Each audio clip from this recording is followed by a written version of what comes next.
Testing, 1, 2, 3, testing. Let's see, it's going to be Okay. okay. Okay. All right, so we are on the record, and this is with regards to the matter involving suspended member Vladimir Gajic, PDJ 2025-9084. Let me just know, I do know that there are members of the public here. It's unusual that we would need to use a TV screen. However, the parties get an opportunity to present, and so if, Mr. Gajic, for example, if you have difficulty at any time seeing the screen, we will pause so that you can see it. State Bar. While I don't want to prevent any member of the public from being able to see it, it's really more important that the parties do, and it is such an unusual space. So I will just apologize if anyone has difficulty being able to see. Having said that, let me first have our panel announced. So I'm Judge Lisa Vandenberg. I will be the presiding disciplinary judge in this matter. And then our volunteer member of the public. I'm Shannon Tarazuka. Our volunteer counsel. Jesse Woolnick. Thank you. And then counsel for the State Bar. Yes, good morning. Craig Henley appearing on behalf of the State Bar. Yeah, Mr. Henley, do you have any issue with where we have placed the video? I do not, Judge. And then you have someone here with you? I have Lori Palmer, who is a paralegal with the State Bar. And that's Ms. her? Palmer Okay. is sitting to all my right. left. Just want to make sure I knew who She'll be was running the sitting there. video. Ah, I see. Okay. And then if our respondent can state your name for our record, You know who I am. I need you to state your name. And we'll note that you're nodding your head no. So I will identify you as Vladimir Gajic. Do you have any issue with me doing that? And we'll indicate that you have not responded. Mr. Gajic, do you have any issue with the placement of the video screen? Why does that matter? So I'm assuming then you don't have an issue with it? Why? I'm asking why would that matter in the slightest? I want to make sure that you have an opportunity to be able to see the Because screen why? because you have a right to participate in this process. I do? So I get to testify today? I don't know. We're going to address that in just a moment. Am I going First, to get my subpoenas? so Mr. Gajic, this is not a conversation. So that's a no. I'm not. This is a If I'm not proceeding. getting my subpoenas, just say no. You're not getting your subpoenas. Don't get to interrupt me. Am I getting when my I give you the subpoenas? floor, I won't interrupt you. Am I getting my subpoenas? So I'm going to find that you have no issue with the video screen. And are you going to answer my question? Am I getting my subpoenas? Mr. Gajic, you do not have the floor. Let me turn to the State Bar. Okay then. I don't get to participate. At the Thank you. final case management conference, I had given Mr. Gajic the opportunity to participate in a deposition that was scheduled with the State Bar on Friday. Did that deposition go forward? The deposition did go forward. Mr. Gajic did not appear, and the State Bar filed a notice of non-appearance Monday morning. Thank you. I just was not aware of that. Thank you. We included a copy of the affidavit of non-appearance. So based on the PDJ's previous rulings at the FCMC, then Mr. Gajic, you will not be permitted to testify. You will be given an opportunity to present argument with regards to aggravation and mitigation. Having Thank you. said that, Hallelujah. the State Bar did file pursuant to the PDJ's directive a document labeled aggravation and mitigation hearing exhibits. That was filed on April 13th. It does identify specific exhibits, and given the PDJ's previous rulings, at this point, those exhibits are admitted. So that's Exhibit 5, 13, 28, 48, 49, Exhibit 52, 53, 54, Exhibit 58, Exhibit 59, Exhibit 62, Exhibit 63, Exhibit 64, Exhibit 65, Exhibit 66, Exhibit 67, Exhibit 68, Exhibit 69, Exhibit 70, 71, 72, 73, and 74. Mr. Gajic did not file a aggravation and mitigation hearing exhibit statement. And then the State Bar did file on April 9th a notice of lodging proposed Rule 58K hearing panel report that does reflect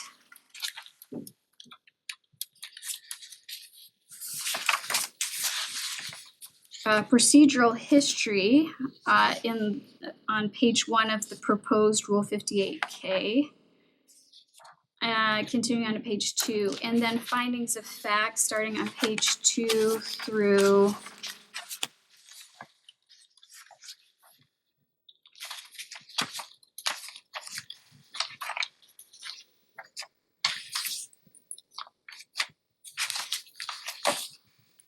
(14). Those findings of fact are now admitted. It also provides throughout those pages the violations that Mr. Gadget committed by those facts. Having said that, today's hearing is with regards to determination as to aggravation mitigation to be applied to the ABA standards for the panel to determine the appropriate sanction or consequence. Having said that, Mr. Henley, you had filed a notice that you were not intending to call witnesses That's correct, Your Honor. and that you were prepared to present argument. That's accurate, Your Honor. Just before you do argument, do you have any issue if I confirm whether or not the panel has any questions with regards to the things I just described? None whatsoever. So I'll just turn, does either panel member have any questions with regards to the finding of violations based on the findings of fact? No. None. All right, so Mr. Henley, you may proceed with your argument. Thank you. Good morning, panel. As evidenced by Exhibit 64, respondent was suspended by a hearing panel for 1 year for his violations of Rule 41B7, Rule 42, ERs 3.5D, 8.2A, and 8.4D. That suspension by the panel occurred on December 6, 2022. The hearing panel's decision was affirmed by the Arizona Supreme Court by order dated May 3rd, 2023, and that has been admitted as Exhibit 65. As explained by the Supreme Court in Exhibit 65, respondent, quote, made unsubstantiated contentions that a judge is engaged in a single quote cover-up, end single quote, and also made wild, unsubstantiated accusations, that several judges are motivated by personal animus and harbor racial and ethnic bias against the respondent and his then former client. The Supreme Court noted that they were, quote, troubled by respondent's unsubstantiated suggestion that the judge and prosecutors in the underlying case were motivated by racial animus or ethnic bias against the respondent. Finally, the Supreme Court expressed concern regarding respondent's filing of, quote, baseless motions during the disciplinary proceeding and his failure to comply with court rules. While Exhibit 64 and 65 should have served as a roadmap to assist respondent from reoffending in the same or similar manner, the current case and misconduct demonstrates that respondent simply ignored the Supreme Court and hearing panel findings, ignored the relevant case law, and the explanations of the PDJ and the Supreme Court, and he's continued his relentless quest to impugn the integrity of the judiciary and the judicial system. His campaign includes multiple individuals, some in the public, various entities in the legal profession, various identified attorneys in the State Bar of Arizona, and of course the discipline process, the entities related in the discipline process, the staff members associated with the discipline process, just about everyone. Respondent's filings and statements during these discipline proceedings, the current discipline proceedings, his emails to the State Bar and the clerk of the PDJ, the State Bar filings outlining respondent's refusal to comply with even the most basic of disclosure and discovery obligations, his online public posts. They all accurately document respondent's unapologetic apparent hatred of the for the judiciary, numerous attorneys, and professional entities. Objection, he has no idea what the hell he's talking about. Okay, well, so I appreciate that you need to make a record, but Mr. Gadget, your language Don't, needs you to are not the moral have- superior of no one. Do not lecture me about anything. Do you know who Gadget? David Gingras is, by the way? Mr. Gadget, David Gingras, you're the name? do not have the floor, Do you know who David Gingras is? and I will direct you not to use expletives during this What proceeding. expletive did I use? Mr. Henley, Brian Blend, you proceed. heard that name before? Just gonna look away, huh?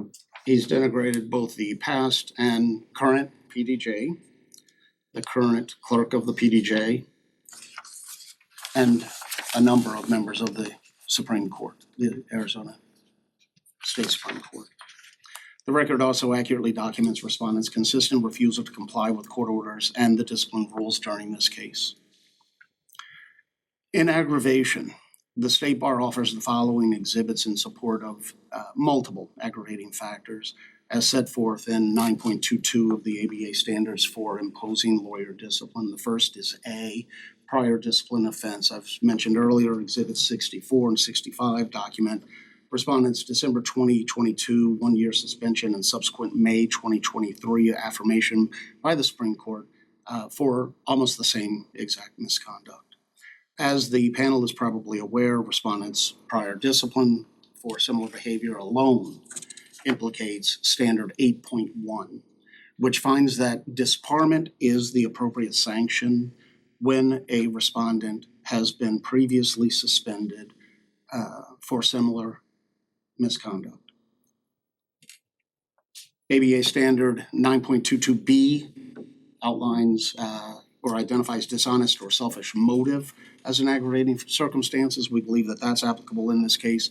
And I referred the panel to Exhibit 5. That is a motion to dismiss in the underlying injunction against harassment hearing between Paul Stout and the respondent. It's dated September 10th of 2024. The motion at Bates 000016 contains statements by the respondent that inaccurately claimed that, quote, I am an honorably discharged U.S. Marine, long practicing attorney in good standing, with over 20 years of practice, with zero prior discipline, and a felony assault victim, end quote. He reiterates that sentiment at 000019 that, quote, I had zero discipline, end quote. He also claims at 000021, quote, that is why to this day the Arizona Supreme Court order disbarring me is hidden from the public. He later states, after my de facto disbarment, all in secret, I started a Twitter account. At the time of this filing, again, that September 10th, 2024 motion to dismiss, respondent was not a, quote, practicing attorney, end quote. He was suspended. Nor was he in, quote, good standing. Again, he was suspended at the time. Nor did he have, quote, zero prior discipline, end quote. Nor was his discipline a disbarment. He, I guess, assumes or categorizes it as a de facto disbarment, Was I in the Marines? but then claims Really, was I that in the it was Marines? all in secret. Mr. Gadget, don't interrupt. How come I can't see the quote? Why isn't it on the board, the monitor? He's quoting something from an exhibit, so let's see it. Let's see it in context. Mr. Gadget, you were provided all of the exhibits. Why is it not on the, we have a monitor right there, you wanna make sure I can see it, so okay, I wanna see it, put it on the monitor. It's to present his So I don't get to arguments. see the monitor. You absolutely get to see the monitor. That doesn't have what he's talking about. Correct. So Mr. why can't I Gadget, see don't it? interrupt. Why can't I see it? Let's see the context. How can I be claiming falsely I was in good standing when I'm saying in the same sentence, I was disbarred? You have not been disbarred, Mr. Gadget. That's not the point. Stop You're interrupting. taking his side, you're arguing for him. How can he claim that? I'm asking, how can he claim that? Okay, so Mr. Gadget, you were provided the exhibits. So let's see it. Let's see the actual, he's quoting directly from an exhibit that he intends to use at trial. We have a monitor up, so let's see it. Let's see the context. Provided It's them. because you don't want me to Free see the look at context. them.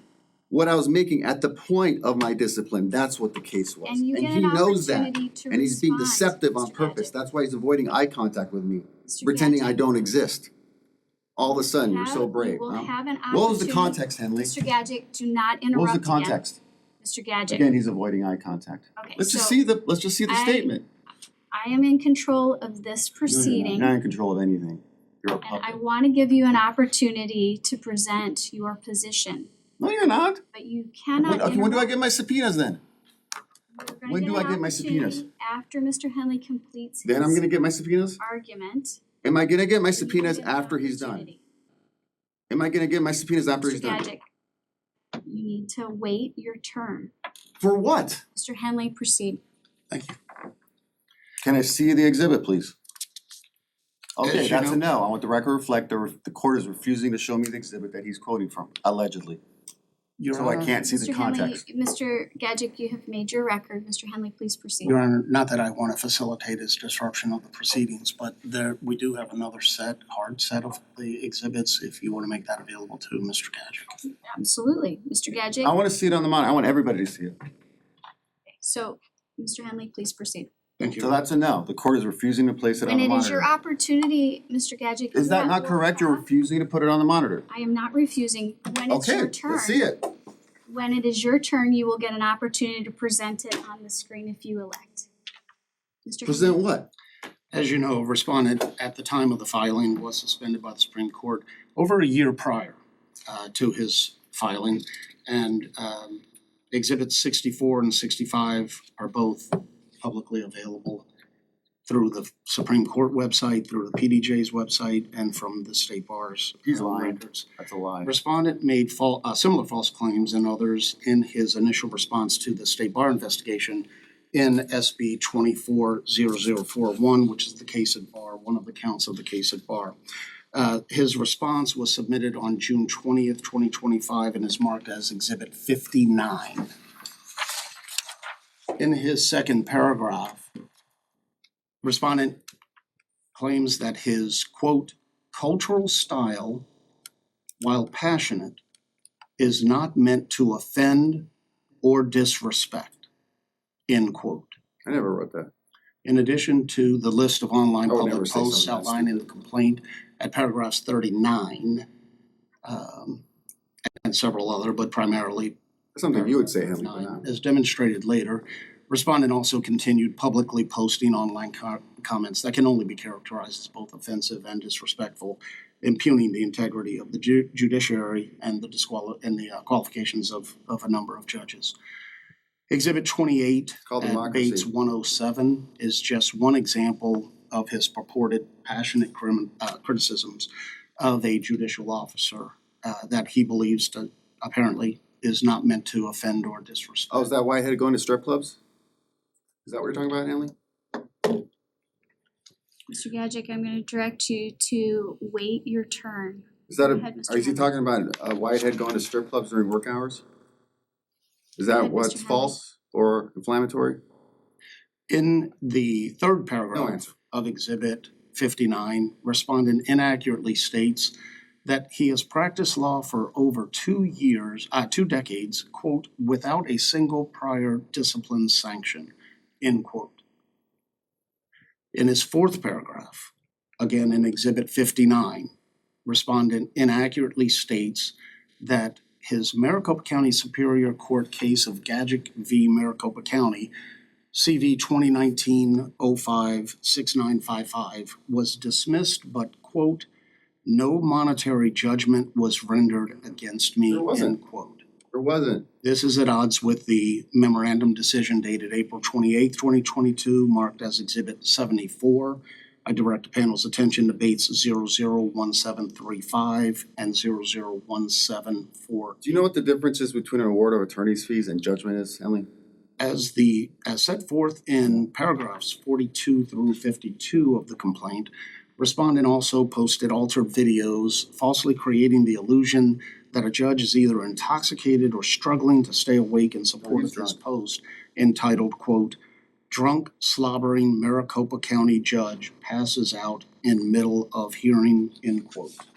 I didn't fake that video, bro. Additionally, respondent stated It's in legitimate. filings and attached emails, specifically the January 2nd, 2026 individual statement of discovery dispute, the February 13th, 2026 motion to compel, and March 30th, 2026 renewed motion to compel, specifically Exhibits D and E, that his sole self-serving interest, quite frankly, is to burden the sitting county attorney and her husband. So? Respondent reiterated his self-serving intentions in Exhibits Self-serving? 52 It's called through All democracy. 54.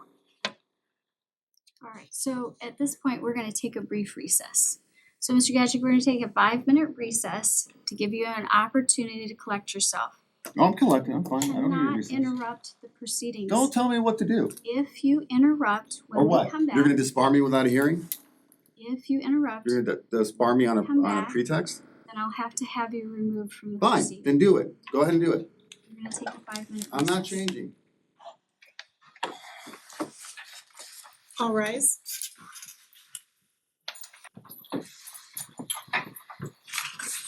Thank you, please be seated.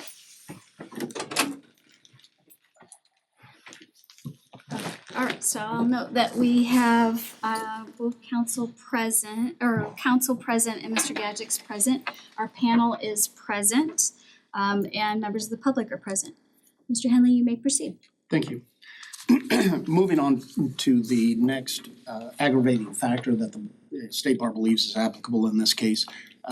We have requested a finding of 9.22C, pattern of misconduct. In addition to the multiple posts that were outlined in the complaint, respondent continues his, again, I guess, relentless campaign in his filings during this discipline proceeding, I'm going to say statements. They're more like rants during the 2 ICMC hearings, the ultimately held settlement conference in this matter, and multiple threats and expletive-laced emails to the State Bar and the clerk of the What PDJ. What threats? I've marked. Mr. Henley, I would like to proceed even though there is disruption. However, if at some point you feel that you are unable to make your He's argument, defaming me, saying I threatened anybody. please signal that with an objection. But I'll give you the floor. Thank you. Can I find out what threats? Judge, we'd move to strike his comments. They are What stricken. threats? Mr. Gadget, I What? gave He you accused me of directive. threatening people. I'd like to know what threats. That's a We are crime. going to move forward. Because you will it's get a an lie. opportunity to present your argument after Mr. Henley. What threats did I make?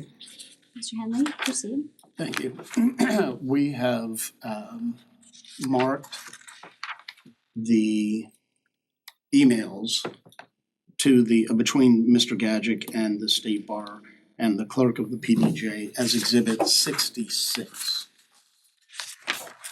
They're And you mean the disciplinary clerk when you say the clerk of the PDJ? That's correct. The emails, there are several, they're in chronological order, contain a number of expletives, and I certainly don't intend to read them into the record.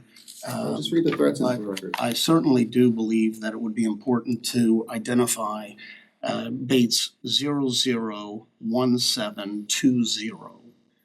It's an email from Mr. Gadget that's dated March 25th, 2026 at 5:37 p.m.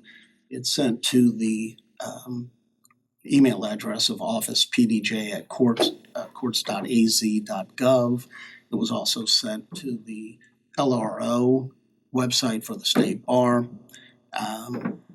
It reads, "I can't wait for all your kids to find out you are all just a bunch of effing," of course the expletive is written out, "cowards and traitors."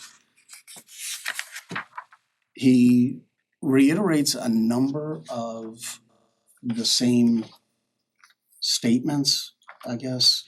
Again, they serve no purpose, so it's hard for me to give them classification. I'll just say that they read for themselves, they speak for themselves.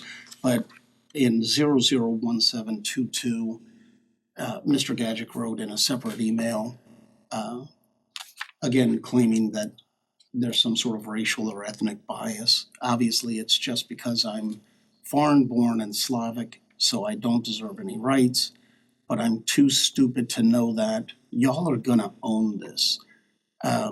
These are the kind of statements that, you know, you don't know exactly what his intentions are, particularly when they're placed against the backdrop. Your Honor, I'm gonna object to anything being said by Mr. Gadget during my argument. Mr. Gajic, I continued on even after we took the break, because again, I wanted to give you an You're that kind of special opportunity person. to make your record. I gave Mr. Henley the ability to issue an objection if you continued to interrupt and he thought it was difficult for him to make his argument. I would like to give you an opportunity to present. I don't believe you. So let me finish. So at this point, given that you have continued to disrupt Mr. Henley's argument, what I would like to do is have you leave the room and then come back so that you can make your argument. So he can lie that I made threats when I what threats, Henley? Do you have an objection to Yes. us proceeding in that manner? Yes. Can you make your record, please? Okay, I'll make my record crystal clear. Now, I'd appreciate not being interrupted. I was a public defender defending an innocent man. His wife, Jamal Pennington's wife, is Julia right back there. 10 charges, including sex trafficking. And even though he's claiming the Supreme Court's Brutenell was saying that it was me conspiracy theories, guess what? 9 of those 10 charges have been dropped. All the charges that I was disbarred for illegally, without a hearing,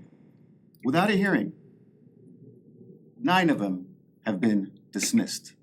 The National Action Network has said it was a racially motivated prosecution by Rachel Mitchell and by the Phoenix Police Heat Unit. So They Mr. said, Gadget, am I gonna make my record or not? Can I make my record or not? your record needs to be directed with it's regards exactly- to the opportunity I have offered you. That's exactly what I'm doing.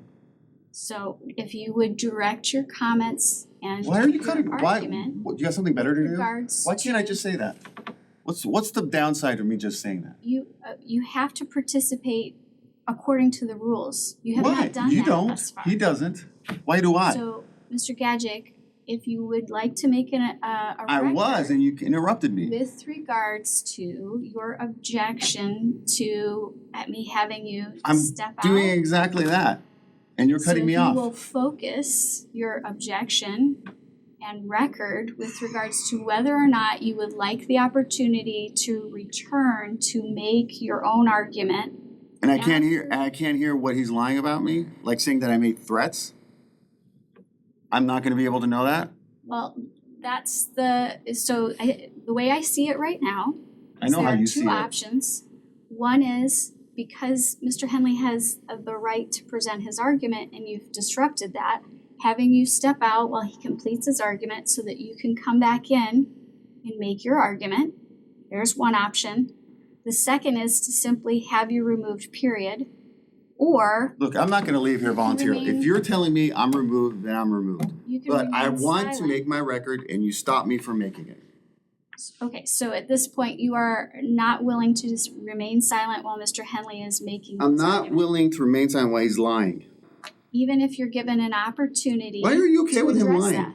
I made no threats. He just straight up lied. He straight up lied.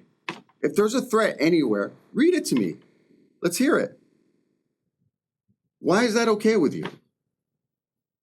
Is this your record with regards No, to I was in the middle of it and you stopped me.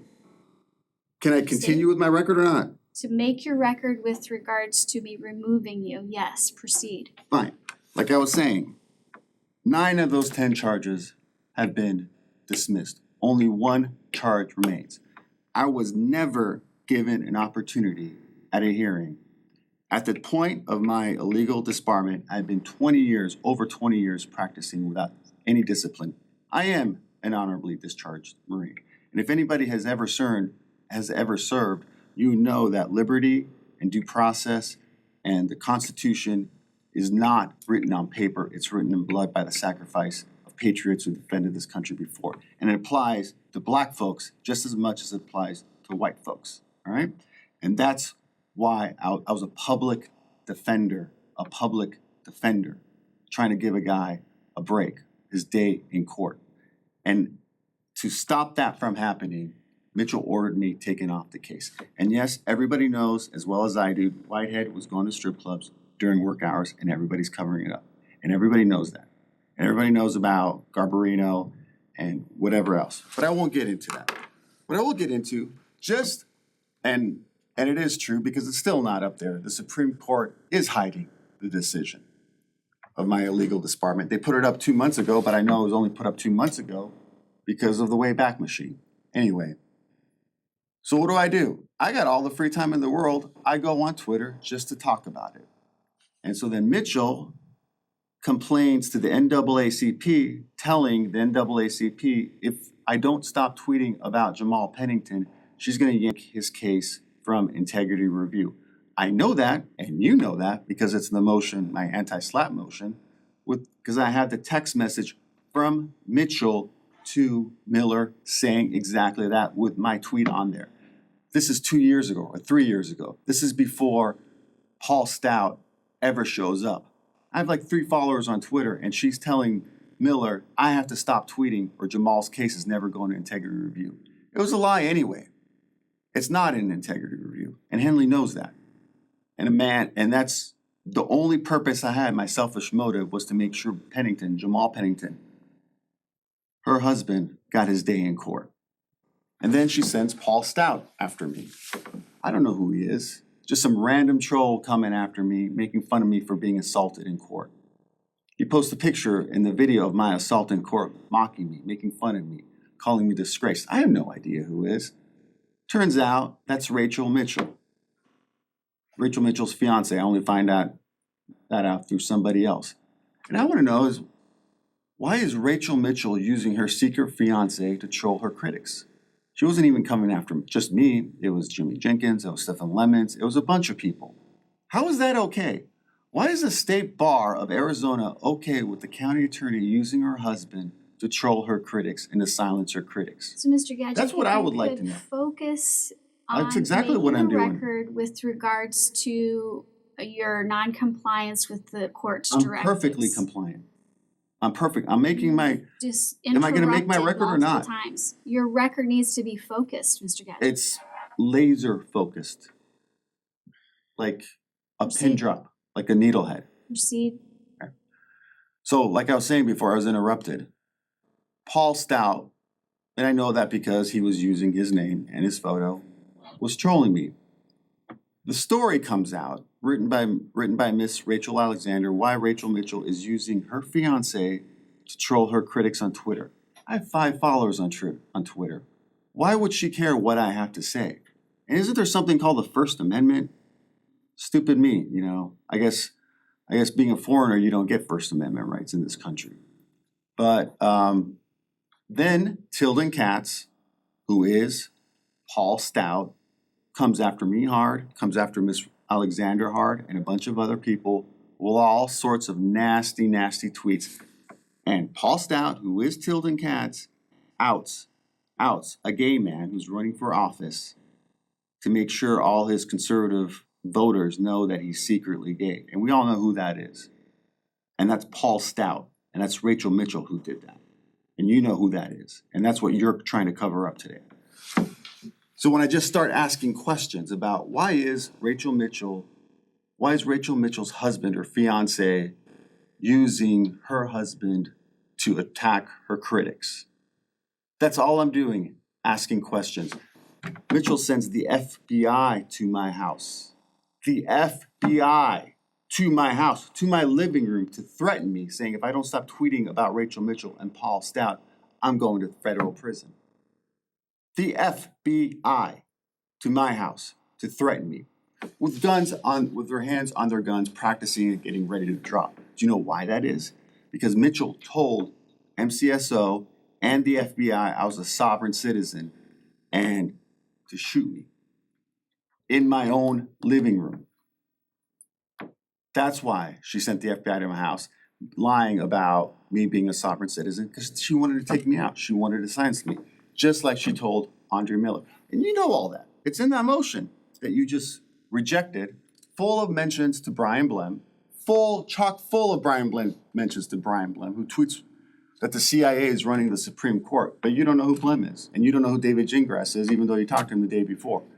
But anyway, so we do the injunction hearing, and at the injunction hearing, Albrecht says the First Amendment doesn't apply to injunctions. He says anti-SLAPP doesn't apply.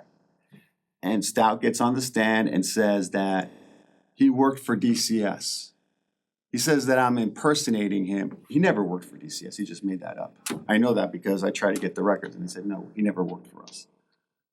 And then he says that the FBI is investigating me because I somehow hacked his Twitter profile and I was sending fake tweets that I was him or something ridiculous like that.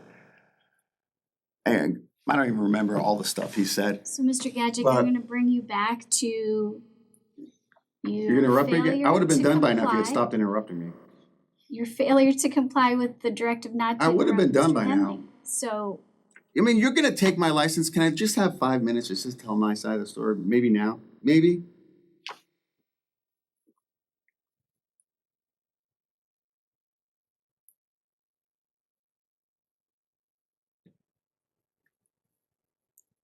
Mr. Henley, do you wish to take a position with regards to Mr. Gadget's request?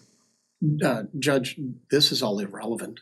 I know that he has strong feelings about his participation in the Pennington What's your case. position with regards to Mr. Henley, Mr. Gadget's request? His request to continue. Yes. I don't see this as relevant at all. We would ask that you not allow this to continue. Mr. Gadget, I will give you 5 minutes. How much longer would you like to make your record? Well, considering this is my entire life since I was 24, I started law school, and you're taking it from me on a pretext just because I went on Twitter. You know, if I run a little, maybe 30 seconds longer, I'd appreciate it. You know, and since you didn't give me subpoenas at all, So 6 minutes?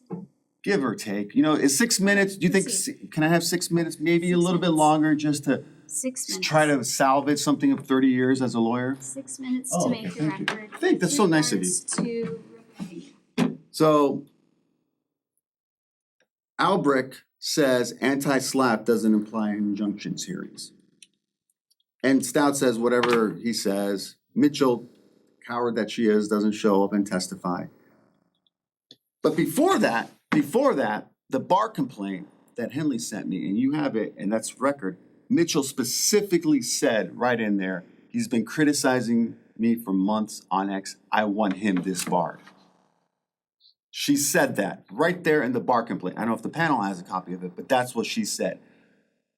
When Stout sent her dog crap for Valentine's Day last year and blamed me for doing it, he did it, but blamed me for doing it. She told Phoenix police 2 years ago, I'm about to be disbarred. She said that. I ordered his disbarment and it's gonna happen. And she tried to frame me for what she knew her husband did and then ordered bogus police investigations with Phoenix police and the crime lab that's still ongoing apparently to create a false alibi for her sadist husband who has de facto control over that office. But in any event, I try to appeal the Albrecht decision, and guess what? He refuses to sign the order. I'm not going to sign it. Why would I sign it? Until Mr. Lemons writes a story, and the next day, all of a sudden he signs it, and I get my appeal. And they completely ignore the anti-SLAPP. They ignore everything. the Court of Appeals last year, before any of this, the formal proceedings started, already said I was disbarred. Because they knew what was up. They knew Mitchell ordered it. Who's gonna care about some East European lawyer punched in the head, public defender, and a black kid wrongly in prison? Nobody's gonna give a crap about that. Why would anyone care about that? I'm the sucker who cares. And my disbarment would be formality, even though Blem tweets like a madman every day, and you know full well about it, despite your lies that you never heard of him. Gets to say whatever he wants. The CIA runs the Supreme Court. That Chris Mays is a communist in conjunction with Mark Elias, or whatever. I'm not going to take a position on it because you know what? God bless him. It's a free country. Just like Neil Diamond said, people come to America because they want to be free, right? Just like Lee Greenwood saying. Like I was stupid enough to actually believe it applied to me. And speaking of which, why does Blem? I have to ask this. If somebody could give me an answer to this question. Just say that everything that the bar did was legit to me. Why is it that Brian Blem gets to and let's just say the bar is legit with Blem too, overturn a presidential election? He gets 2 months suspension and automatic reinstatement and a $2,000 fine. But I get a year and a $6,000 fine. I would think, just thinking that trying to overturn a presidential election that may decide whether it's Trump or Biden in 2020 is more significant than a public defender defending a guy accused of crimes. But hey, what the hell do I know? And then when that doesn't work, the injunction, this Court of Appeals upholds the injunction just because I'm going on Twitter and telling stupid fat jokes, which I only started doing after she sent the cops to my house. Before that, it was just straight up questions to Mitchell, asking her, why did Mr. Pennington not get the right to have his day in court? Why did Mitchell promise the NAACP that his case would be sent to integrity review when it was a lie? Straightforward stuff. It was only after the FBI threatened me in my own living room, and he knows it's true because he knows I put the video on Twitter. It's all over the place. I put it everywhere I can. That's when I started telling stupid fat jokes and asking questions about Mitchell. Why is she hiding from her husband? What is it about him that she doesn't want the public to know? Because she's using him as a cutout to attack her critics. You can stare at me like that all you want, but you know that's a fact, and you know that you're enabling it. And it's just a question of who else wants to enable it. And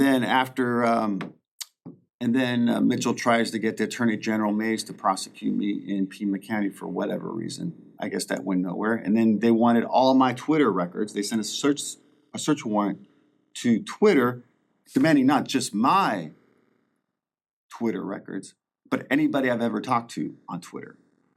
Because they were using it as a pretext, not just to come after me, but to come out after anybody who I've ever talked to on Twitter, so that they know who else they can target. Because it's not enough to silence me. They have to silence, and you have the search warrant. It's right there in the file. I know you claim to have read the motion, my anti-SLAPP motion, but I know you never did. Otherwise, you would know who Blem is. But it's all right there. That's not speculation. That's not me guessing. That's fact. And I want to know is, why am I the only lawyer ever to be sanctioned by the State Bar of Arizona for going on X? That's what I want to know. Why just me? Nobody else ever. Sure, there's been lawyers who've been sanctioned for, committing crimes, for making threats, for disclosing case information they were working on. I was working on a case. I'm suspended anyway. So why do you care about what I'm putting on X? Why did you lie to me? You straight up lied to my face that respondents don't get subpoena duces takems in these sort of proceedings. It's right there. It's right. I hope the other panel members get to see your order. when I asked for subpoenas to prove everything I'm saying is true, like a subpoena to the Department of Child Safety to prove that Stout committed perjury when he testified under oath that he worked for DCS. I wanted the Twitter records to prove that he took my Marine Corps picture from my X profile, created fake accounts to claim I was impersonating him, which, by the way, is a felony. Now, I know I'm a foreigner, I know that, but I did serve honorably. And you know why I served honorably? Do you know why I picked the Marine Corps? Because I was stupid enough to believe that if I served my country honorably in the Marine Corps, then despite my name, despite my heritage, despite my background, just like my drill instructor said, there's no black and white, there's no brown, there's no yellow, there's none of that in the Corps. We're all green and we all bleed red. I was stupid enough to actually believe that. But instead, he gets to fake my Marine Corps profile to get me suspended on X on a bogus pretext. And coincidentally enough, Henley decides to start his proceedings right when my Twitter account is suspended. I got it reinstated thanks to somebody I won't name who managed to get it unsuspended. But it's not a coincidence Henley picked right that moment because he didn't want me going on X and telling everybody what was going on. Anyway, the proceedings start, and I ask for those subpoenas, and you lie to my face that I don't get subpoenas. Henley didn't even object to the subpoenas. He didn't raise one suit. For all the criticisms I've leveled right at Henley, and I won't even, to save you the embarrassment, Henley, and save Cherie the embarrassment, I won't bring up Cherie, National Action Network, and that little game you were playing with her. So, Mr. Gadget, you have used 9 minutes now. Can I have a couple more minutes, please? Two more minutes. A couple more minutes, thanks.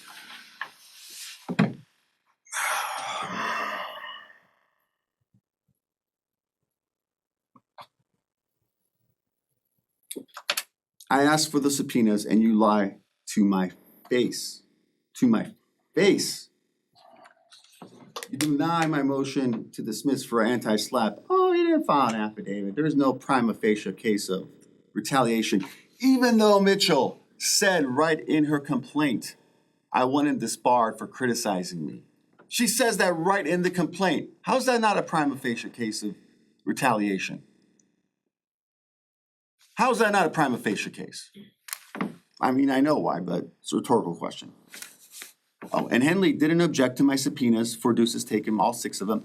And Blem got all the subpoenas he wanted. Everybody gets the subpoenas they wanted. Gingras got all the subpoenas he wanted. Then you change the story. Oh, it's disclosure statements. Well, guess what? I have Blem's entire file. He never filed a disclosure statement. Not one. He got all the subpoenas. How come he got all the subpoena Deuces taken he wanted? And he never filed a disclosure statement. That's kind of weird, don't you think? The guy who's accusing the CIA of running the Supreme Court and that Mays is in league with Mark Ilias. He got all the subpoenas he wanted, no sweat, no problem. But not me. And Henley didn't object. I even got the subpoena to depose Rachel Mitchell served. The only issue between me and Henley was I wanted to start it at 9 o'clock. He wanted to start it at 10 o'clock. And he wanted to do it here. I wanted to do it up in Anthem. But you, on your own, you said it's inappropriate. And you never said why. You on your own said, no, you don't get to depose Rachel Mitchell. What the hell are you thinking? We can't let that happen. Inappropriate. That's all you said is inappropriate. Even though he didn't object. You denied my subpoena Deuces taken on your own. You know what the word sua sponte means by any chance? Because I do. And so does, and I'm going to make sure everybody on Twitter does too. On your own, you denied him. He didn't object to them. Because why? Because it's fixed. Obviously. I don't even get to go on X and tell everybody it's fixed. Because at least with the communists, Mr. at least with the communists, 13 minutes. Can I have 2 more minutes? Not to make a record. You've been given an opportunity to make a record. So you're going to cut me off here right when I get to the main point. So I'm going to revisit our options. So let me ask you this. Why is it you're cutting me off exactly when I'm asking you why you sua sponte and unilaterally denied me subpoenas. So Is it so I don't get to the point where you tell me you never heard of Brian Blem and you never heard of David Gingras when I asked you that, even though you had a hearing with Gingras the day before? Do you remember that question? So, Mr. Gajic, we have to revisit the options. So if you can wait to make any remaining argument till after Mr. Henley has completed his argument, I'm happy to allow you to Fine, remain. that's fine. Go ahead. Mr. Henley, you may proceed. Thank you. I'll try to expedite this, Judge. We left off at Exhibit 66. The last Bates number I want to make sure that is brought to the hearing panel's attention is Bates 001726. Mr. Gajic emailed a number of people on March 30th, 2026 at 12:35 p.m., making a number of claims, expletives, same kind of thing. And then ending it with, I'm curious, does SBA and court staff know y'all don't have immunity from federal prosecution for conspiracy for depriving me of my civil rights? You know, like the decades in prison for the Rodney King cops and George Floyd cops.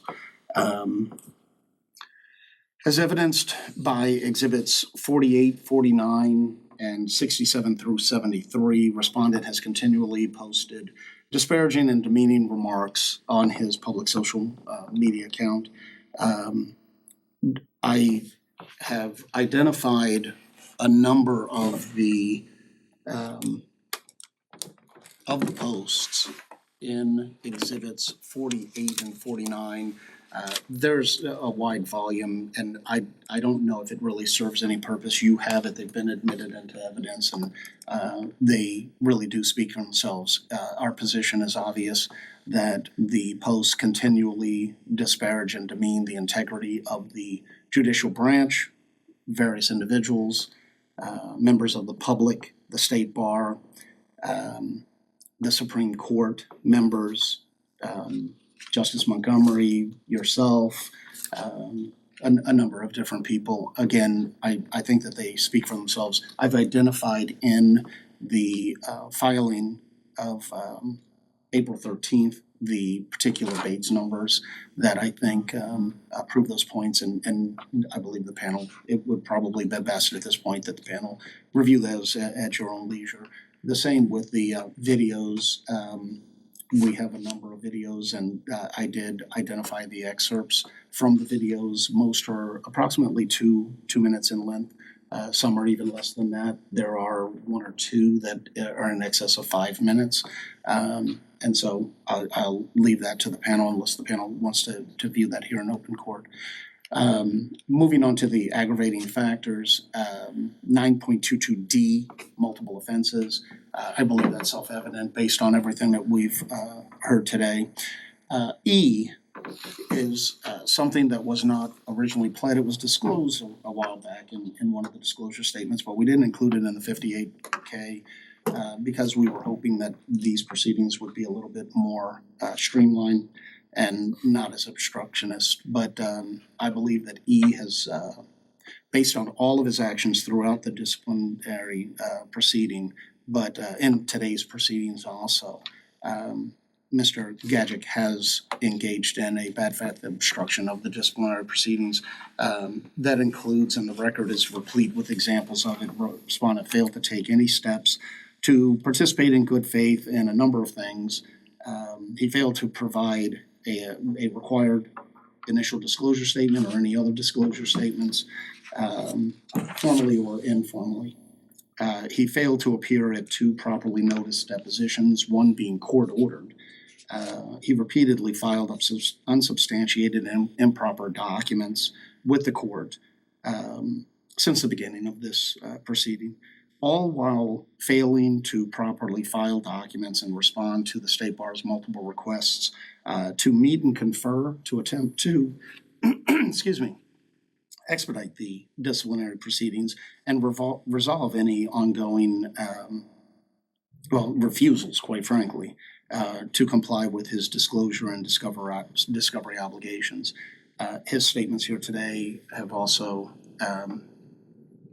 delayed the discipline process. And we believe that would certainly qualify alone as the aggravator of 9.22E.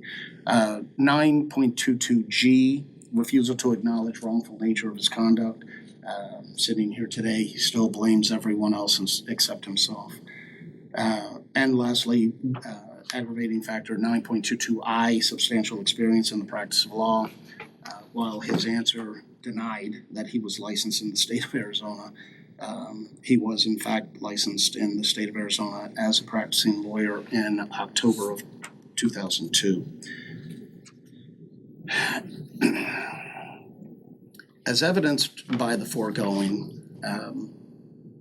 respondents' unapologetic vitriol and hatred towards the judiciary, the legal profession, the various entities that comprise the disciplinary authority, the Supreme Court, and members of the public.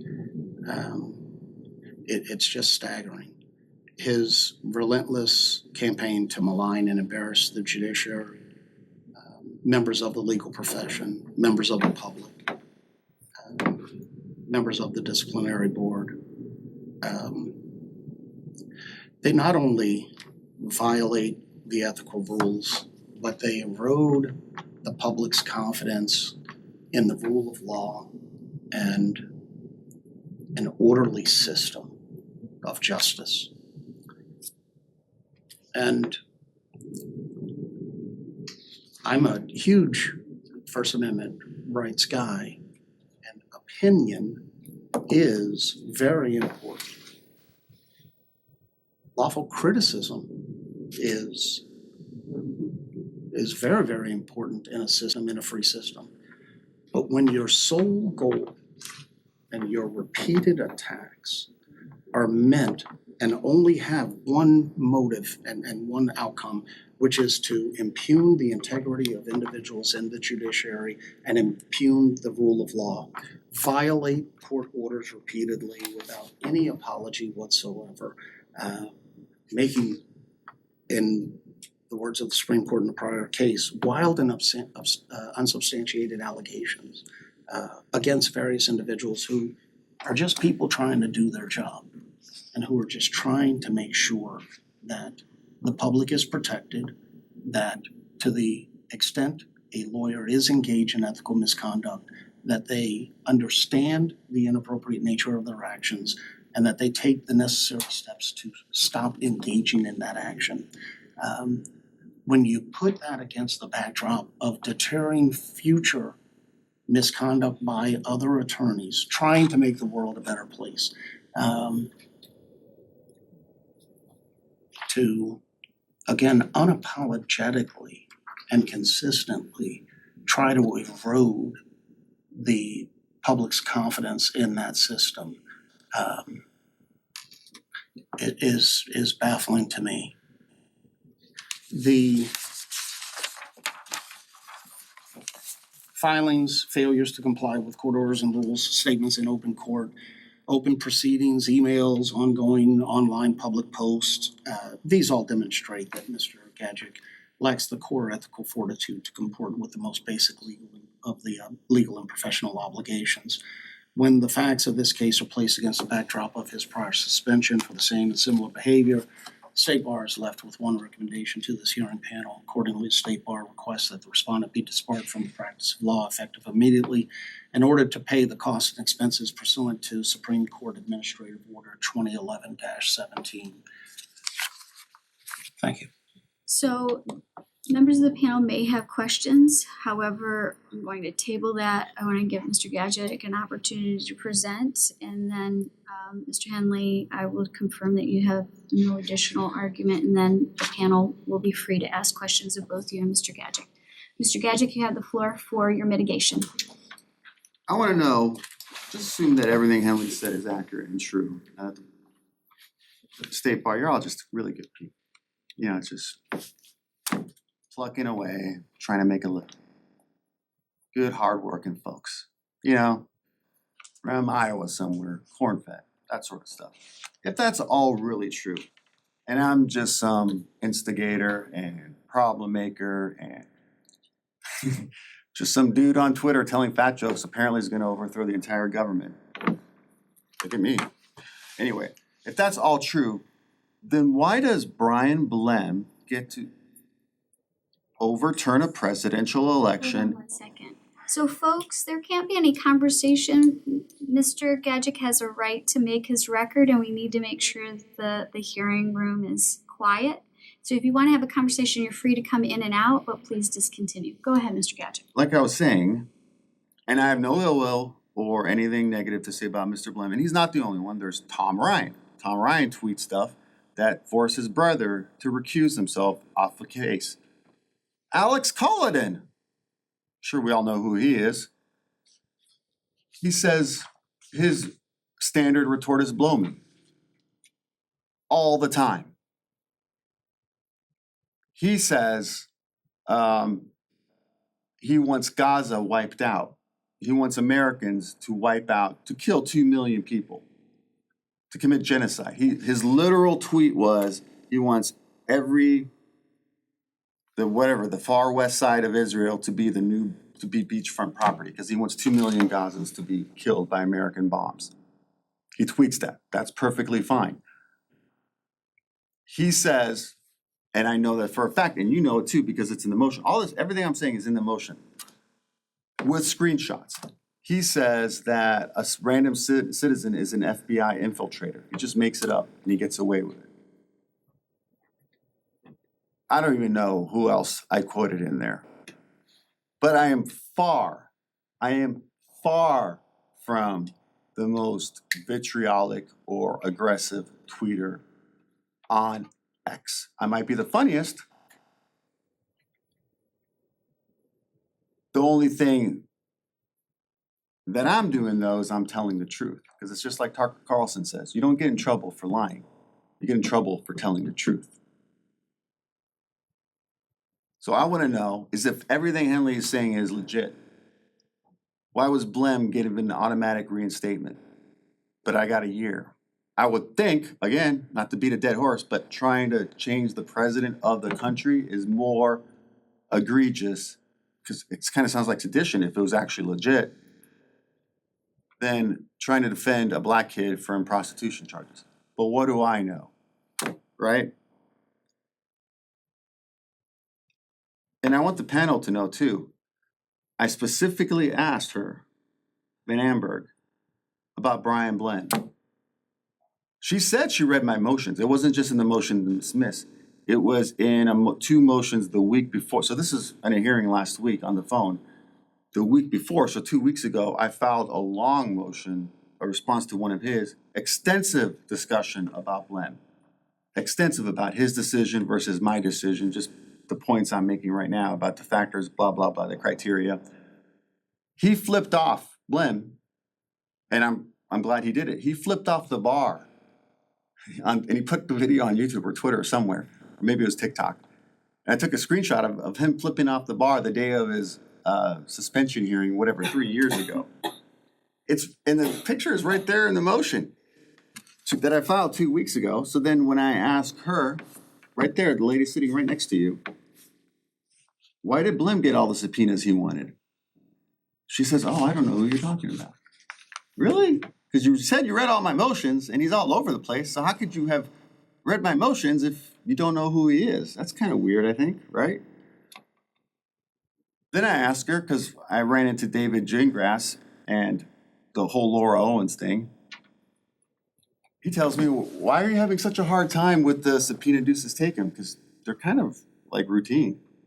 The clerk just issues them. If there's a problem with them, the others, maybe the bar objects or maybe the recipient's going to object, but the judge isn't just going to deny you. It's like, oh, lucky me, I guess, right?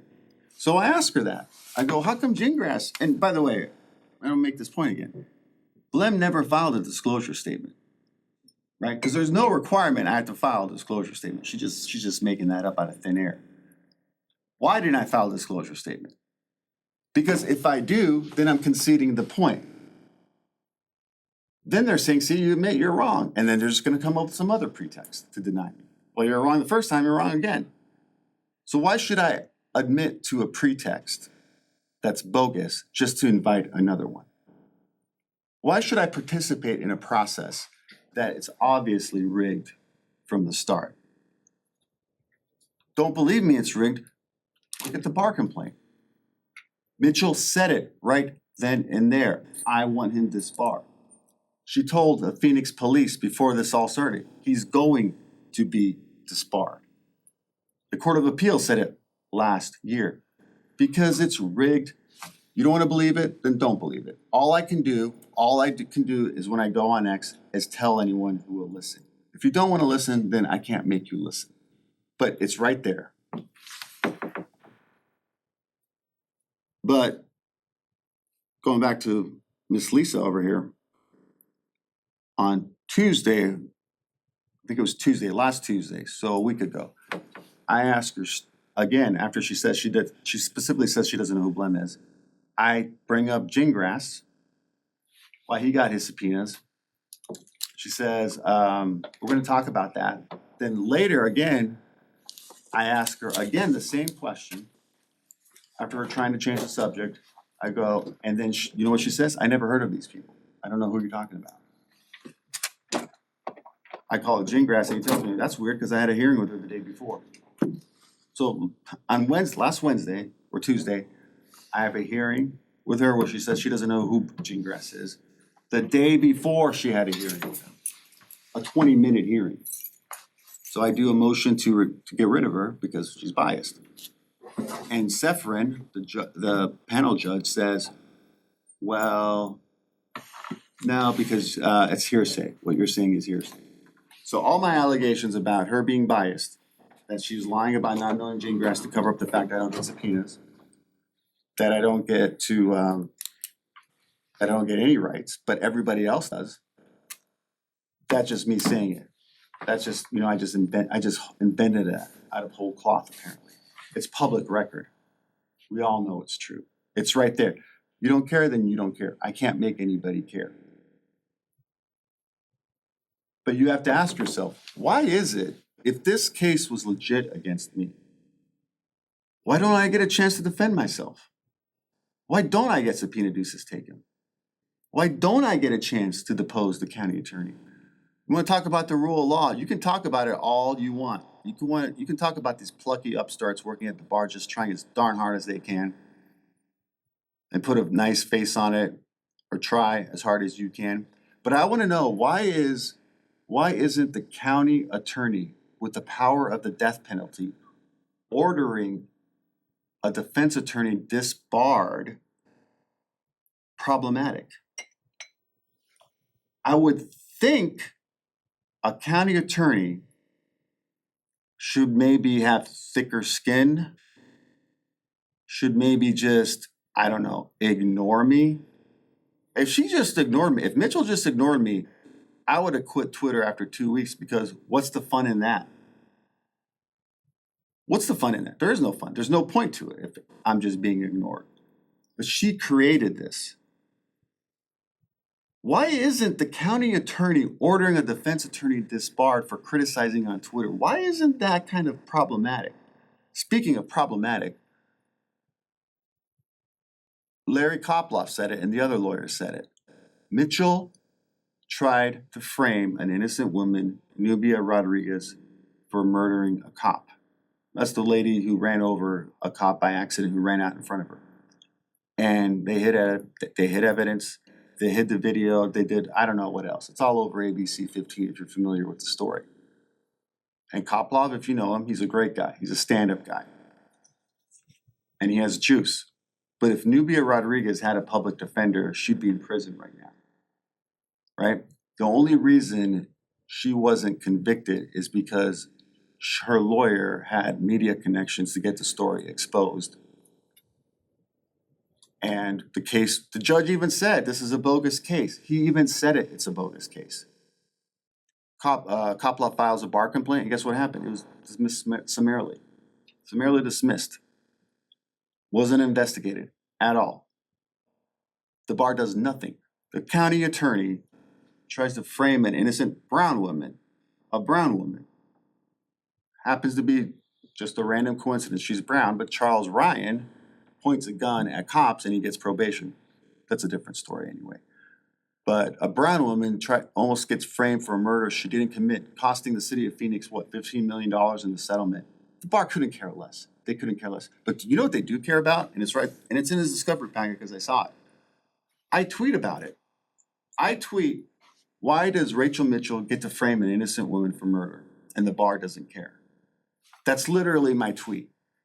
And he, Henley, cites that as evidence for my disbarment.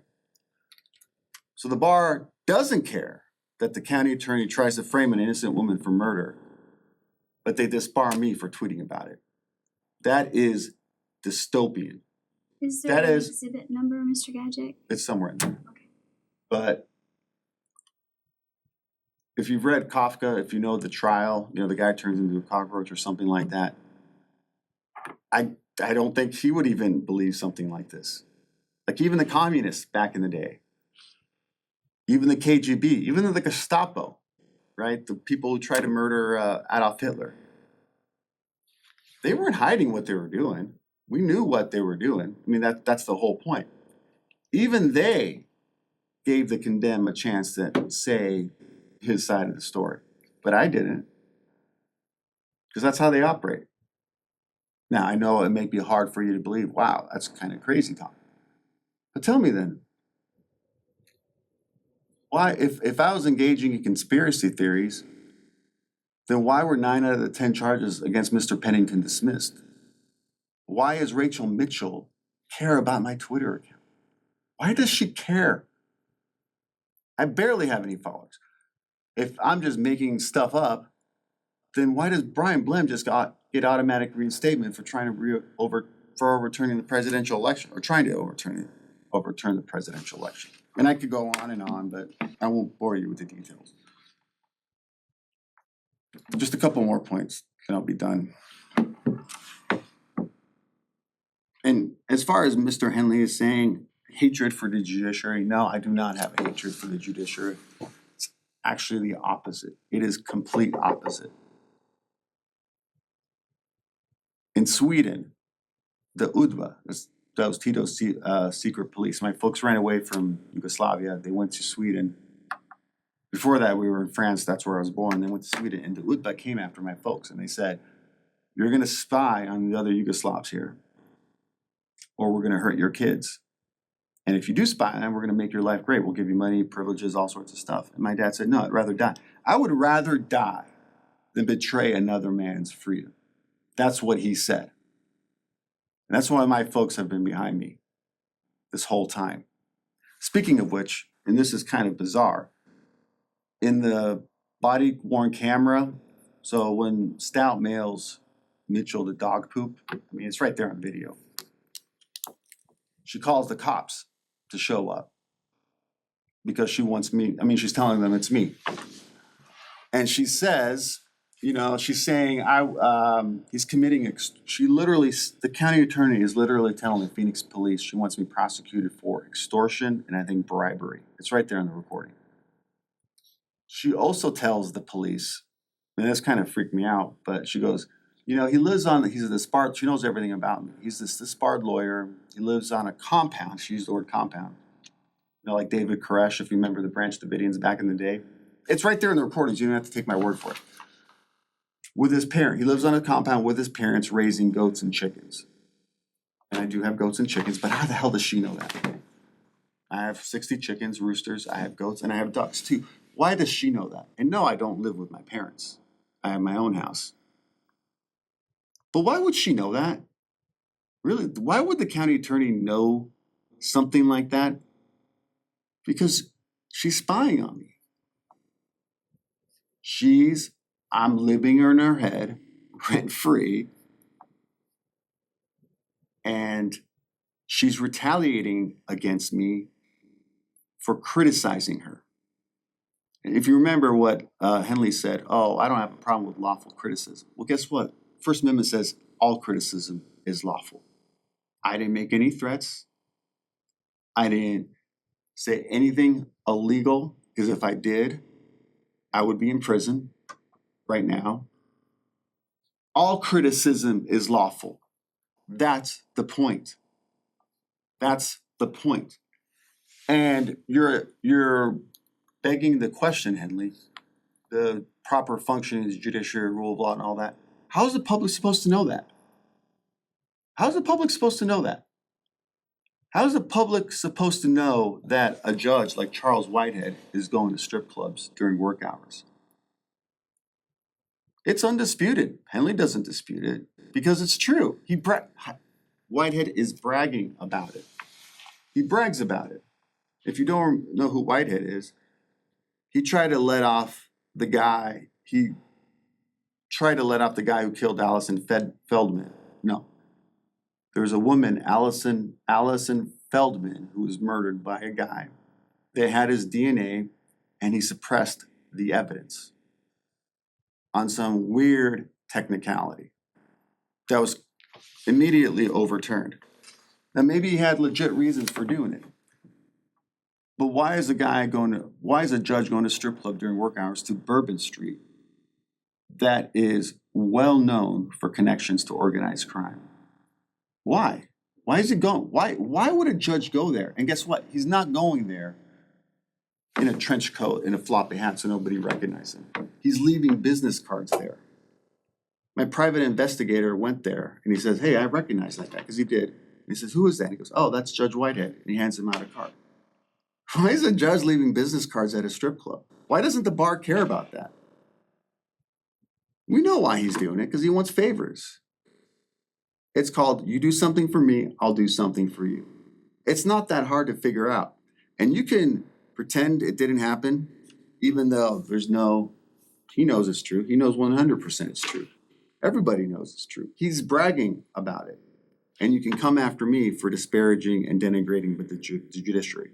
But I don't think judges should be going to strip clubs during work hours and leaving business cards. I don't think, and I'm just using this example, I'm not saying this happened, but for example, if he tried to buy a car, he doesn't get to say, "Hey, I'm a judge, how about I get a little bit of discount?" Something like that, for obvious reasons. It's called influence peddling, and it's a crime, and they know it, and they're coming after me to shut me up so nobody else knows about it. As far as Garbarino passing out, the video is 100% legit. If you want to pretend like he's not passing out in court, then go ahead and pretend he's not passing out in court. But he's passing out in court. And all I did is put the video up there. And I want to know why he's passing out in court. Among other things, he's hiding pleadings. He was hiding Mr. Jamal Pennington's pleadings on purpose. It's a whole other, whatever the expression is, Pandora's box I won't go down into, but every single thing I've said about a judge is true. Not because I hate judges. It's the opposite. Because I think judges have a higher calling. It's like a preacher, or a man of God who claims to be a man of God who sleeps with his assistant. You do not have that right.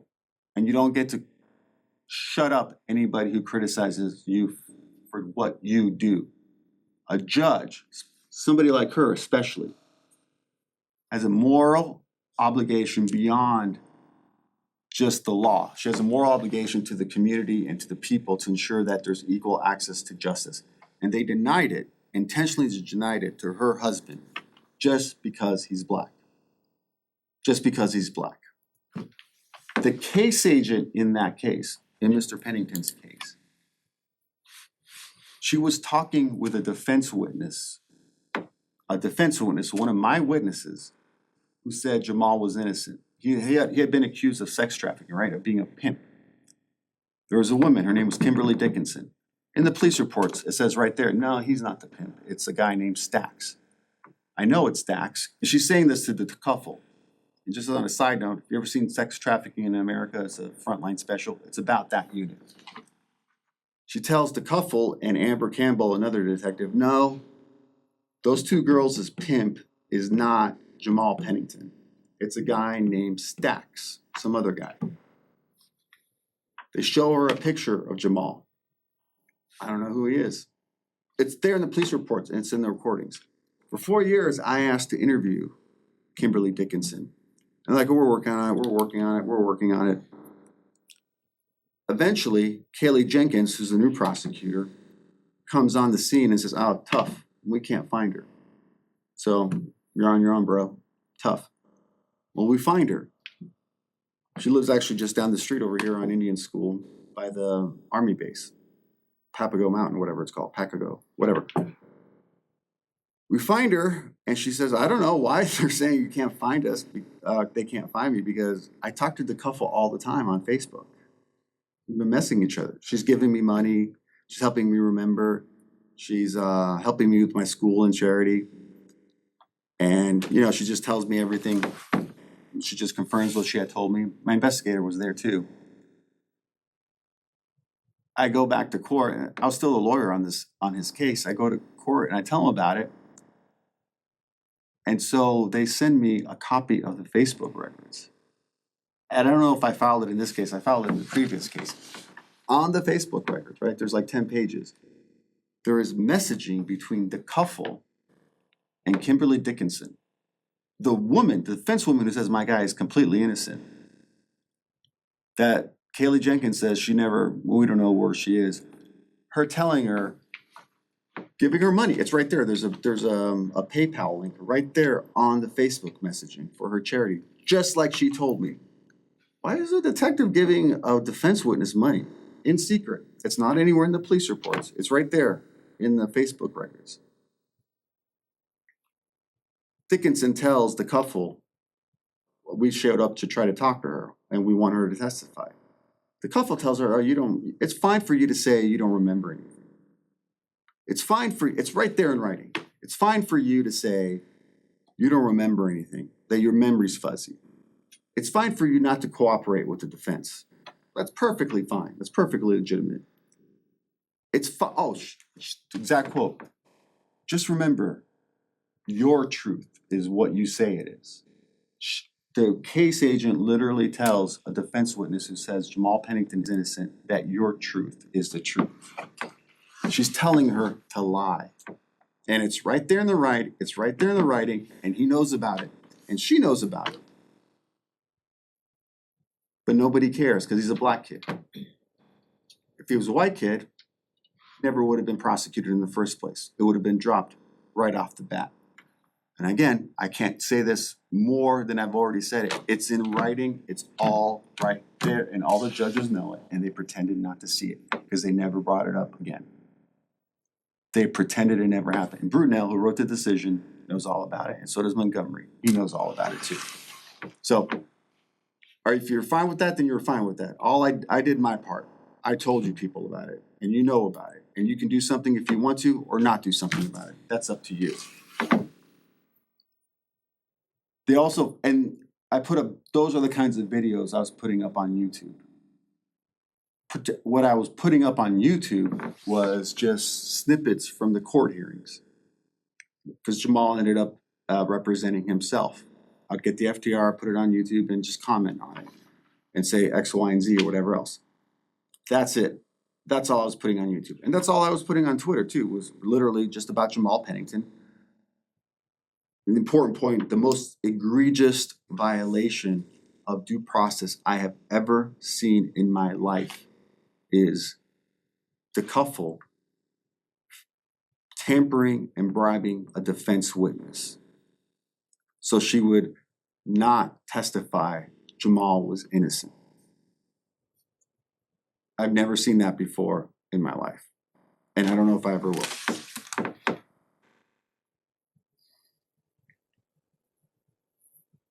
Oh, and then we did try to serve her with a subpoena. All of a sudden, she just disappeared. She just disappeared.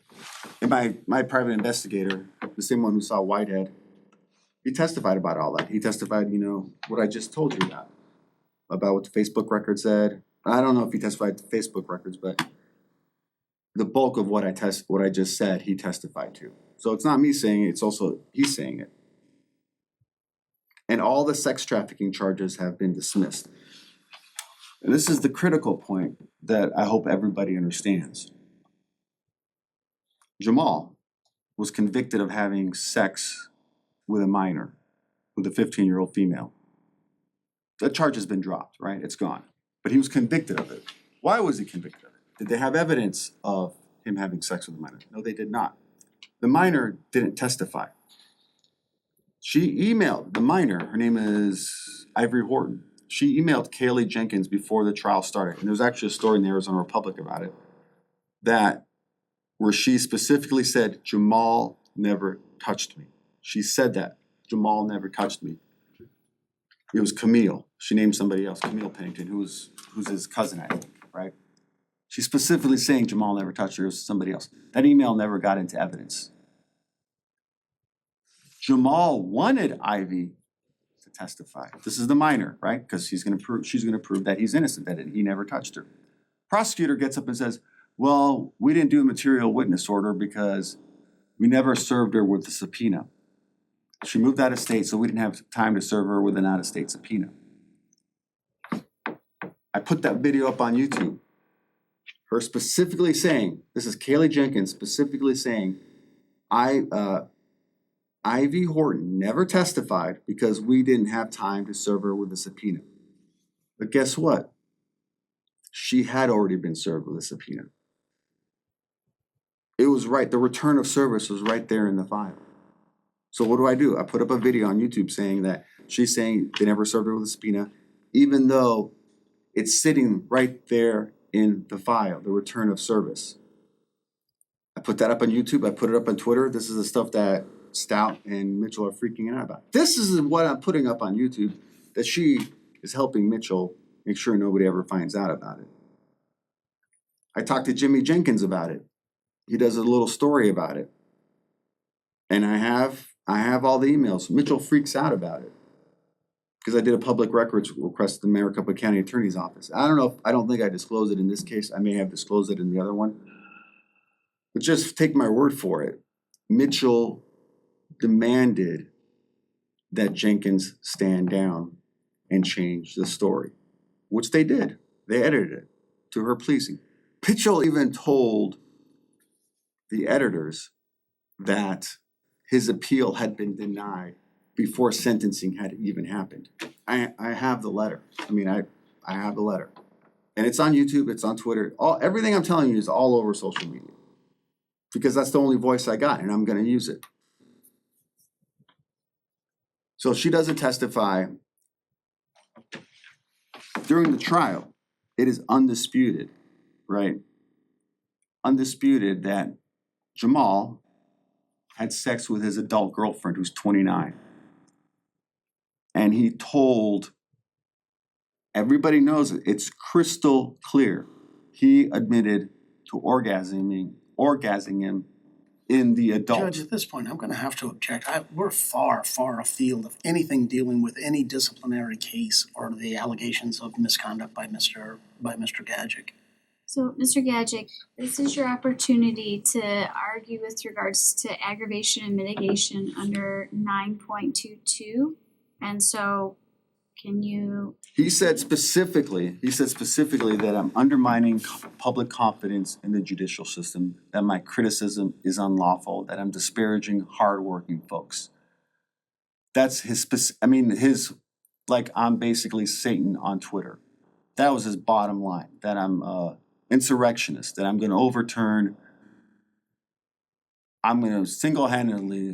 single-handedly have this vendetta and selfish motivation to destroy the foundations of our entire democracy. I'm proving him wrong. Exactly that. So before I was interrupted by Henley, and I know why he's interrupting me, and you're gonna know why too, why he wants to stop me. Undisputed fact, Jamal admitted to orgasming me. His exact words, I nutted in her, the adult, the 29-year-old. And the minor overheard it, but that's what he admitted to, having sex with the adult. Kaylee Jenkins, the same one who lied to me about Kimberly Dickinson not being available to testify, goes up during closing argument, out of the blue says, well, he admitted to nutting in the minor. Because they had no evidence of sex. The only evidence they had proving that Jamal had any sex with the minor was he was behind her. I think she was naked and he was naked. That's it. He was behind her. Yes, his pants were down and she was in front of him. There was no evidence beyond that. So to close the gap, because that's a Rule 20 right there. If you know what a Rule 20 is, there's not insufficient evidence to even go to a jury, because to have sex with a minor, there actually has to be evidence of contact. The witness didn't say it. The minor didn't say it. He didn't say it. Nobody said it. So Kaylee Jenkins, on purpose, changes his confession from he admitted to nutting in the adult to nutting in the minor. It's in the Arizona Republic. So how do they explain it away? And just, I think this point needs to be raised. If Jamal had actually confessed, had said, yeah, I nutted in you, the minor, I'm not going out on a limb for him, right? I don't care what else the cops do. If the dude admits to having sex with a minor like that, I'm saying, bro, you're toast. I know the cops may have done this, they may have done that. Kimberly Dickinson, yeah. I'm not going to bat for you, bro. You gotta take a plea, period. I'm not doing all this because I'm not stupid. But he didn't. That never happened. If he had confessed to having sex with a minor, the way Kaylee Jenkins told the jury, she would have brought it up during her opening statement, right? Any sane prosecutor, you got the defendant admitting to the crime, that's the first thing you go on. You bring it up all during direct examination. You bring it up every chance you get. He confessed to it, so why are we here? The only time she brought it up was during closing argument when she says, oh yeah, he admitted, because the pronouns was the problem. First person versus third person. And she changes it from you to me, or she changes the pronoun he uses from you to her, something like that, saying that he admitted to having sex with a minor. It never happened. It never happened. She lied to the jury. Kaylee Jenkins, who got promoted after this, lied to a jury that Jamal Pennington confessed to having sex with a minor, and everybody knows it. So what does the Court of Appeals do? Which I brought up, one of the criticisms Henley's bringing up. She was a mistake. People make mistakes. She had the case for 2 years, and she didn't know what he was talking about when he said, I nutted in her. She has all the body cam, the police interviewed her. It's clear as day. She said it was me. I think even the adult even testified to that. I'm not sure about that, but I think she may have. It was made up. It was a false confession that the prosecutor invented during closing argument.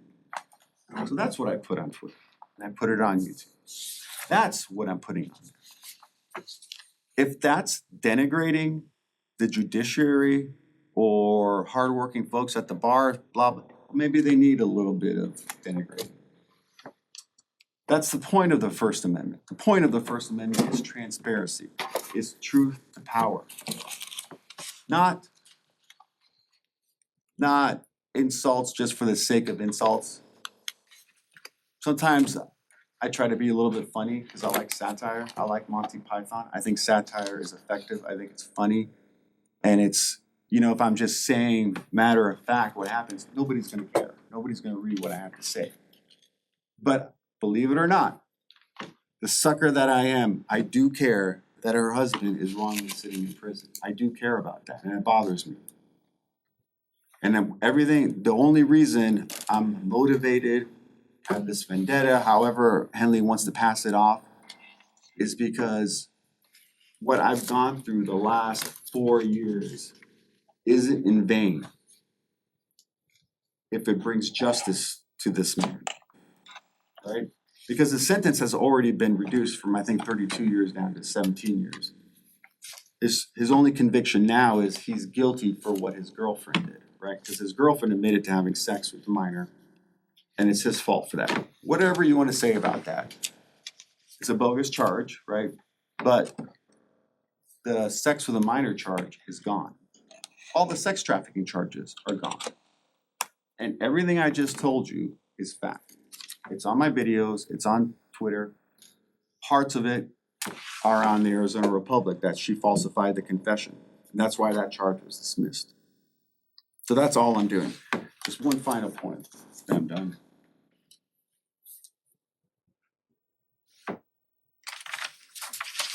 This deposition. Like I said before, and I've told Henley this a million times, you wanna depose me, fine, I don't care. But I get to depose Mitchell. And he was fine with that. On her own, she said no. On her own, ask her why. Ask her, why the hell did you just say, you don't get to depose her? Because, why? Ask her that. She won't answer me why, but maybe she'll answer you guys why. Why shouldn't the county attorney be deposed? If she's ordering a lawyer disbarred, a criminal defense lawyer disbarred for criticizing her, why shouldn't she have to answer for that? Right? Why shouldn't she have to answer for that? Why isn't she here today? Why isn't Rachel Mitchell here today? If I'm really ruining her life or Paul Stout's life, why isn't she here today? She has the death penalty. Can she really not handle me asking her basic questions? Why is that so hard for her to come and answer for those questions? Just thought I'd throw that out there.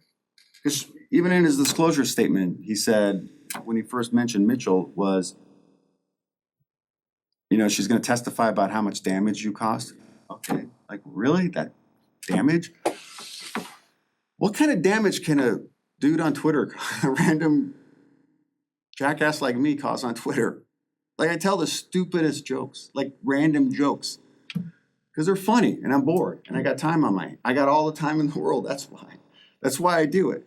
I post pictures of her wearing sweatpants. I think that's funny. I think it's funny that the county attorney making $200,000 a year is doing national TV interviews in sweatpants. Literally, that's what I put on Twitter all the time and other people think it's funny. And that's caused damage because why? It'd be nice to know why. But anyway, going back to the deposition, they wanted to depose me.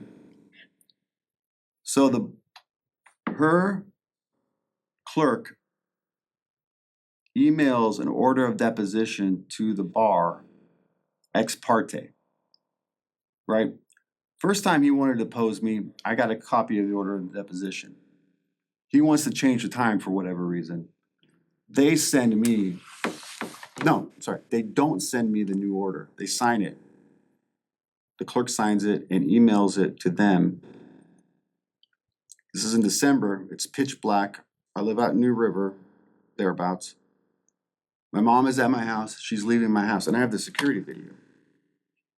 And she's scared out of her mind because a random car just comes and stops right in front of her and stares at her for 3 minutes. And she has no idea who it is.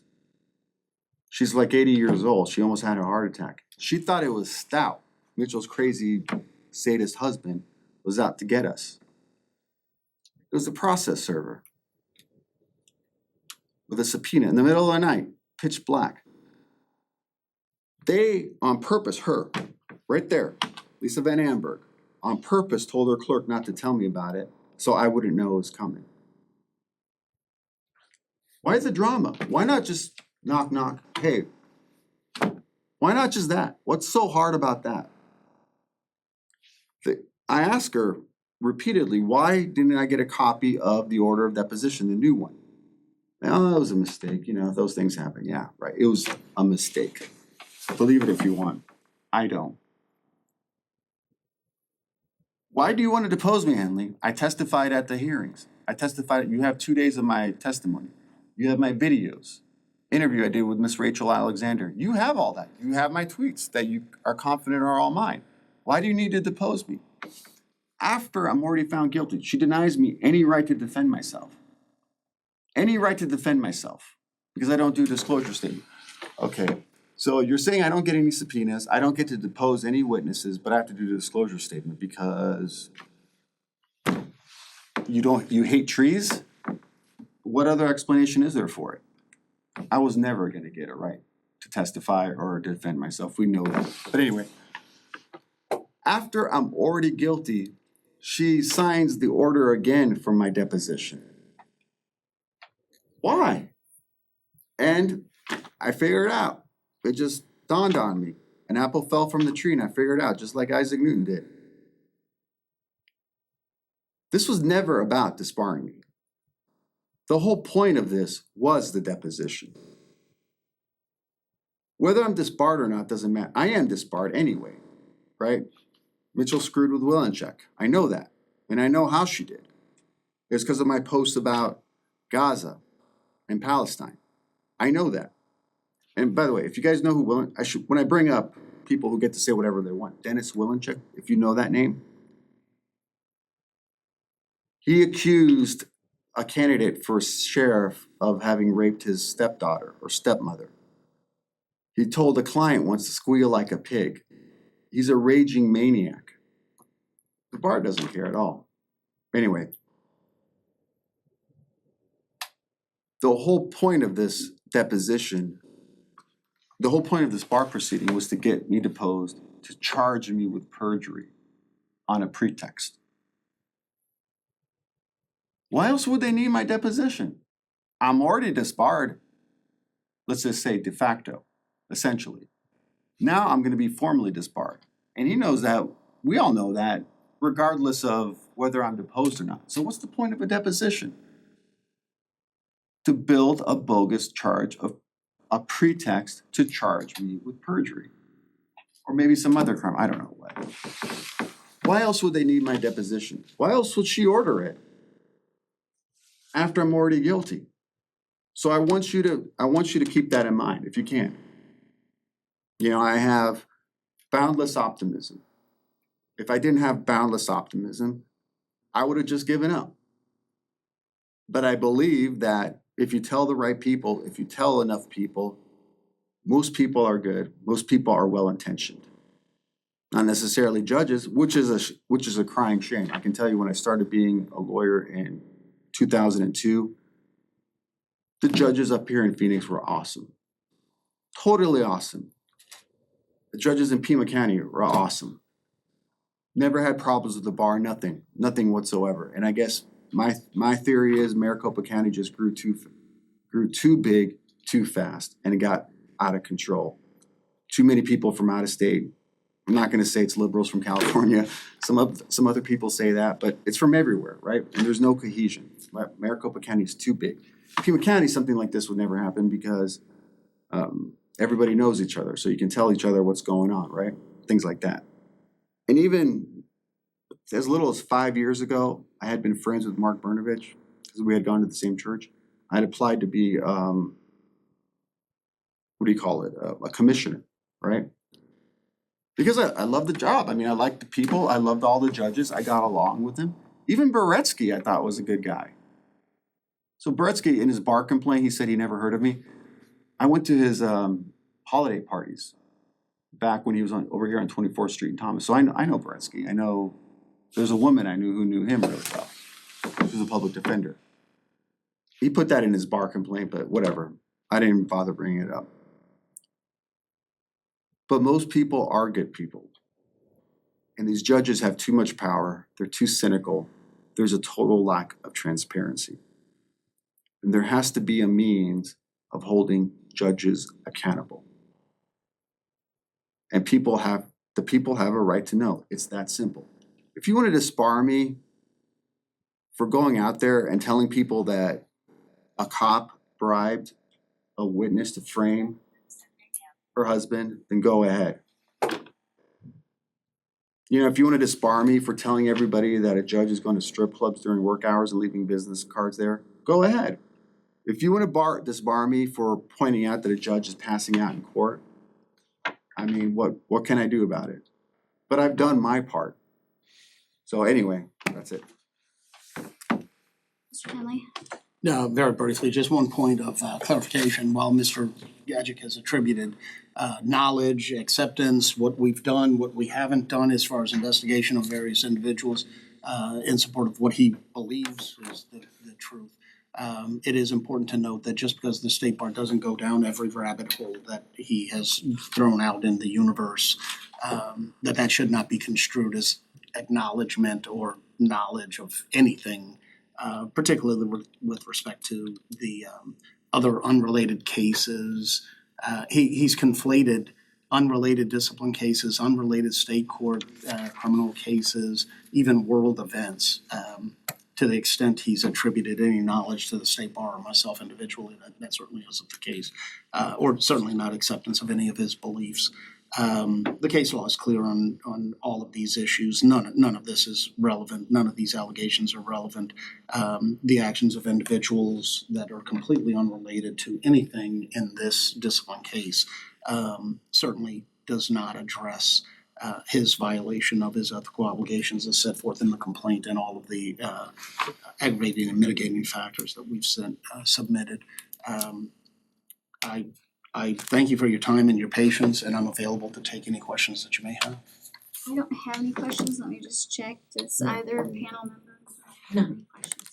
Alright, so Mr. Gadget, we are gonna deliberate, then the ruling will be issued within the next 30 days. We will send it to the last email address that we have when it is being filed, and with that, we will stand in recess. Thank you all.